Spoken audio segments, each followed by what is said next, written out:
Yuhuu! Anybody home? Suara kita disinari oleh kasih dan cinta. Dan buat kalian yang pertama kali terdampar di YouTubeku ini, aku si pembisik Ratu. Aku tinggal di Belanda dan di Thailand. Dan buat kalian yang selama ini selalu mensupport YouTubeku ini, banyak cinta buat kalian. Oke, setelah Danu tidak lagi satu PH dengan Yoris. Ini masih kita mencari apa ya? Mencari sebuah jawaban dari banyak sekali kekepoan-kekepoan kalian tentunya. Karena kasus ini kan udah menggelinding begitu ya. Dan saat-saat ini udah kayak klimaksnya. Klimaks itu apa sih Madam Suki? Klimaks. Klimaks itu, nah ini aja. Ketika kalian makan cabai yang super duper pedas. Nah, pada saat kalian itu kepedesan, itu kan seperti yang tetapi ketika nanti kalian tuh makan lagi pasti atau ditawarin pasti kalian mau lagi kayak gitu.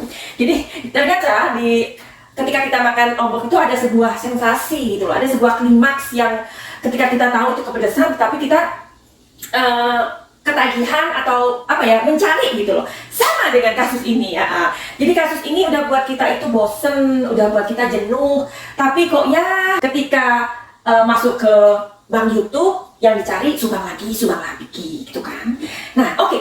Jadi kita ini mau tahu ya, masih menanggapi tentang atau keinginan tahuan kita tentang Danu yang tidak satu PH lagi dengan Yoris ya kan. Tapi kenapa Madam Suki kok pakai topeng? Iya, karena kan topengnya kan habis ini dibuka sama kepolisian.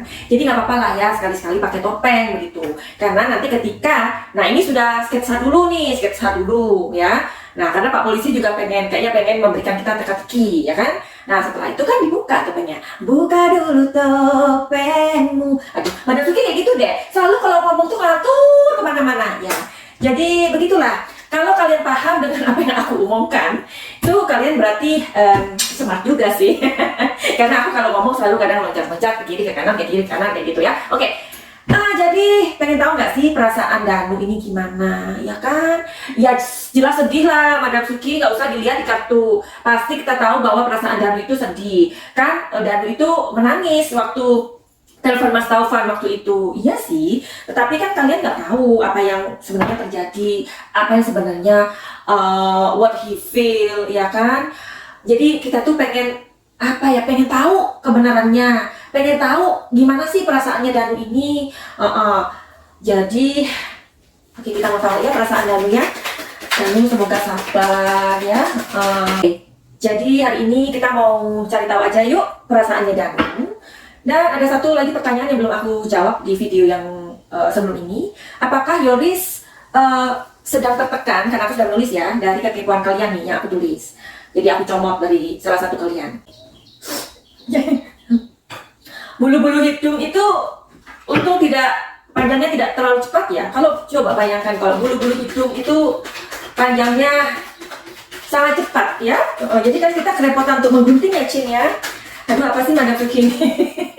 Jadi gini ya. Kalian itu harus belajar sabar. Udah itu aja deh. Oke, sekarang dilihat bagaimanakah perasaannya Danu ketika Yoris memutuskan untuk berpisah dari dirinya, ya. Atau bisa jadi kayak gini deh. Bagaimana perasaan Danu ketika Yoris mau bercerai dengannya, ya kan? Ya. Jadi bercerai itu kan bukan berarti suami istri, enggak. Jadi bercerai, berteman juga bisa, bersahabat juga bisa, ya kan? Nah, kata bercerai itu banyak. Bentar.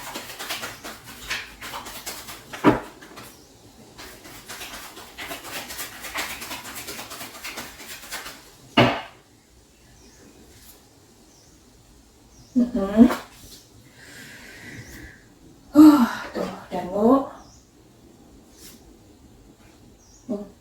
Ini kondisi Danu ya. Oke, terus yang kedua, apakah Yoris sedang ditekan? Oke, apakah Yoris sedang ditekan?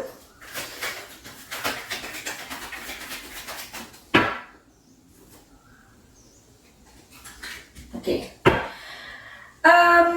Apakah memang dari hatinya berbaikan dengan Pak Yosef?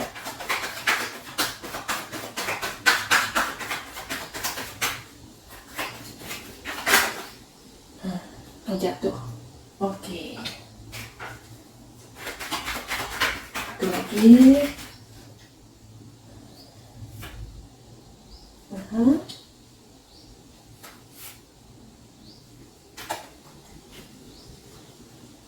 Oke, cukup. Nah, ini kita pengen tahu dari feelingnya si Danu ya. Jadi gimana sih perasaan Danu ini ketika Yoris bercerai atau menceraikan dia, ya kan? Ingat ya, bahasa bercerai bukan melulu untuk suami istri ya. Buktinya ada kata bersatu kita teguh, bercerai kita runtuh. Nah itu oke. Jadi perasaan Danu ini dia apa ya? Ini anak kan polos ya, polos. Tentulah ia bertanya-tanya, kenapa Yoris kok kamu menceraikan aku begitu? Jadi ada apa ini? Salahku apa? Ya, tentu saja orang seperti Danu ini akan berkecamuk ya, banyak hal.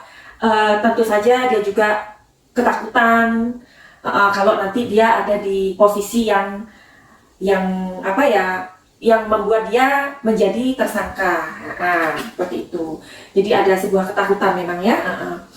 Jadi ini pikiran dia. Jadi pikiran dia tuh kemana-mana, pikiran Danu ini. Jadi dia antara pikirannya takut, khawatir, pokoknya nano-nano lah ya pikirannya si Danu ini. Ingat, kita nggak bisa untuk bilang, Danu kalau kamu benar, kamu harusnya berani dong. Nggak bisa sayang. Coba kamu posisikan dirimu berada di posisinya Danu. Gimana? Kadang, ya karena memang ada ungkapan lidah tidak bertulang ya. Lidah tidak bertulang itu adalah sebuah ungkapan, ngomong itu lebih enak daripada praktek, ya kan? Nah, seperti itu. Nah, sekarang perasaan Danu ini seperti ia di luar dari keluarga ini, ya. Tetapi Danu jangan khawatir ya, karena Mas Taufan dan tim ATS, dan kita tahu ya, di Subang itu kan ada Kang Heri, Kang Freddy, Kang Yahya, Kang Jack, dan banyak lagi sepertinya ya, yang belum aku sebutkan. Jadi jangan takut buat Danu bahwa orang-orang yang di sekelilingmu sekarang adalah keluarga kamu ya, dan mereka akan terus mendukung kamu Danu ya. Danu tetap semangat ya.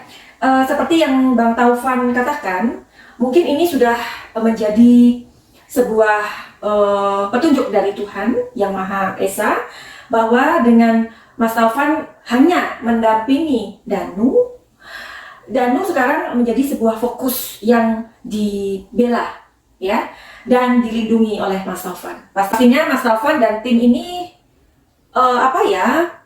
pastinya akan lebih fokus kepada Danu daripada waktu itu Mas Taufan menangani atau menghandle Yoris dan Danu. Ini seperti yang Mas Taufan katakan sendiri di channelnya Kang Yahya, dan aku membenarkan itu karena energinya aku sudah melihatnya ya. Karena energinya akan besar untuk ke Danu. Jadi netizen jangan khawatir ya, jangan merasa, waduh gimana nih Yoris, kamu sudah menceraikan Danu nih, kamu begini-begini, jangan. Kita ikuti aja sayang.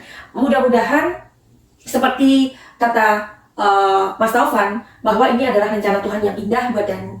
Karena fokusnya dari Mas Taufan sekarang adalah Danu. Nah ini loh ya, ini loh yang harus kita, udahlah percaya dengan apa yang terjadi pada saat ini adalah yang terbaik buat Danu. Oke Danu? Jadi Madam Suki masih tetap support Danu sampai hari ini ya. Nah, tadi kan ada pertanyaan lagi nih, apakah Yoris sedang ditekan? Jawabannya tidak. Tidak ada penekanan. Ya. Karena di sini adalah rebel. Rebel itu maknanya adalah Yoris justru pengen mengungkap tabir ini. Karena seperti video yang aku buat sebelum ini, pastinya Yoris dan keluarganya yang lain mengikuti perkembangan ini, apalagi yang terjadi di autopsi kedua ya, dimana di situ ada pasti isu tentang hasil dari autopsi yang kedua ini membuat Yoris itu berpikir kenapa enggak bergabung dengan bapaknya. Setelah itu kasus itu dapat diungkap. Karena di sini ada rebel saya. Rebel itu artinya dia memberontak, dia pengen tabir ini tersingkap ya, karena tabir ini memang penuh teka-teki. Oke, di sini ada totality, artinya Yoris tidak dalam tekanan. Oke, terus apakah memang Yoris ini melakukannya dari hati berbaikan dengan Bapak Yosef ya. Oke, sudah aku baca. Sebelum bergabung dengan bapaknya atau satu PH dengan Pak Yosef, tentulah di sini ada sebuah kontrol dari Yoris ya, di mana kita melihat di apa ya, di channel-channel atau diberitakan di mana Yoris waktu itu duduk dengan ayahnya. Si Yorisnya tidak banyak ngomong. Pastinya dari kondisi ini Yoris ini banyak sekali sekarang ini dia seperti ada sebuah peluru yang ditembakkan ke dia ya, diberondong dengan kata-kata atau kalimat-kalimat ataupun berbagai macam pertanyaan yang diarahkan ke Yoris ya. Dan ini Yoris masih memberikan sebuah kontrol kepada dirinya. Kontrol itu adalah sebuah dia menahan diri untuk tidak bergeming saat ini ya, karena tentu itu akan sangat bisa membuat dia down ya. Tetapi dengan kontrol ini Yoris berpikir bahwa tidak apa-apa dia saat ini diberondong dengan banyak peluru dari netizen ya, pastinya karena dia kok mau-maunya sekarang satu PH dengan ayahnya setelah apa yang sudah terjadi ya kan. Di sini dia berusaha untuk bertahan ya, tidak menggubris itu semua. Kalau dia menggubris, dia bisa jatuh sakit atau apalah ya. Tetapi Yoris mencoba untuk bertahan agar tabir ini segera diungkap ya, karena di sini ada sebuah keyakinan dalam dirinya bahwa saat ini dia berada di jalan yang tepat ketika dia bergabung dengan ayahnya. Oke. Nah, di sini berarti ada dua pengacara, di mana yang satu tetap fokus kepada Danu, kepentingan Danu, oke, untuk membela Danu, yakni Mas Taufan, dan di sini ada Mas Rohman. Oke. Kita berharap dengan statement-statement ke depan dari Mas Rohman ini yang menyejukkan ya, Mas Rohman ya. Kita tahu semua bahwa banyak sekali statement-statement dari Mas Rohman ini yang kadang-kadang seperti apa ya, jangan sampailah kita itu membuat dua kubu ini menjadi semakin gimana gitu, tahu kan maksud aku. Oke, jadi mohon Mas Rohman ini banyak belajar dari Mas Taufan ya, bagaimana untuk bisa mengontrol diri, menahan diri untuk tidak mengucapkan kalimat-kalimat yang nantinya bisa menjadi panas gitu. Oke, begitu aja. Jadi aduh udah deh, pokoknya aku pengen banget, kita semua pengen banget mengakhiri kasus ini. Please dong Pak Polisi, segera dirilis siapa pelakunya. Nah, kalau seandainya kita ibaratkan kasus Subang ini seperti sebuah drama sinetron ya, atau tersanjung atau apapun lah itu ya, boleh nggak sih kalian bantu Madam Suki untuk memberikan sebuah misalkan nih Danu itu perannya sebagai apa, orang yang terzolimi atau orang yang tertindas kayak gitu ya kan. Terus Yoris ini sebagai apa gitu kan, mungkin adalah pribadi yang masih belum labil kayak gitu, bisa jadi. Atau Pak Yosef ini nanti kalau misalkan dibuatkan sinetronnya itu tokohnya tokoh apa gitu, Bu Mimin sebagai tokoh apa gitu ya kan. Jadi kalau ibaratnya kasus Subang ini seperti sebuah drama atau sinetron ya, yang nanti bisa dibuat sinetron nih sama seorang sutradara di Indonesia ya setelah kasus ini selesai ya. Jadi pelajaran apa sih sebenarnya yang sedang disuguhkan kepada netizen Indonesia ini? Oke? Netizen Indonesia sekarang bantu Madam Suki untuk menjawab. Oke, begitu aja. Dan buat kalian yang mau konsultasi atau healing atau apapun itu, mempunyai sebuah permasalahan, silahkan aja untuk booking waktu aku. Gimana caranya? Silahkan untuk melihat di deskripsi. Oke, begitu aja. Akhirnya kita akan mengakhiri video ini. Finally, send love and light. Salam jaya. Buat kalian yang mempunyai masalah keuangan, asmara, atau spiritual, atau masalah apa aja deh, silahkan konsultasi sama Madam Suki. Dia juga bisa healing loh.